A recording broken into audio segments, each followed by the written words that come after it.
Lushspaces again. Welcome back to the channel. Today I want to do a video for our garden design section, and I want to talk about the elements of design.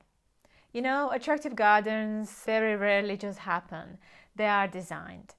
And despite of what you might be thinking, the designing of a garden does not become easier with a decreasing of the size.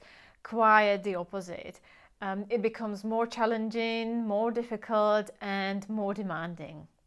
You know, the large gardens tend to look good anyways. When you have, the odd weedy bed on the large scale, with comparison of the impressive lawns and the stately trees and shrubs, it can get quite unnoticed. On the other side, in the small gardens, for example, long vistas are quite often out of the picture, and also the use of trees and shrubs is usually quite limited. You know, a small garden shouldn't lack impact, provided it is well planted and it has some strong focal points. It becomes easy to ignore the limitations of the size. Also, sometimes accommodating essentials, for example, like a tool shed attractively, can become a problem, and therefore careful screening can help minimize their impact.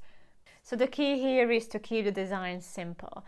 You know, stick to a selected style, follow the steps to make the plan to a scale, and then try to mark out the shapes in the garden so you would see how it looks before you actually start the work. And this should be the way to achieve success.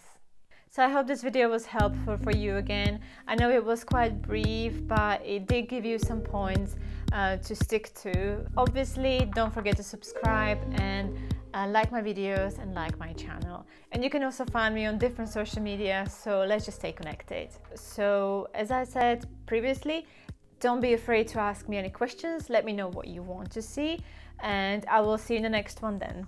Bye.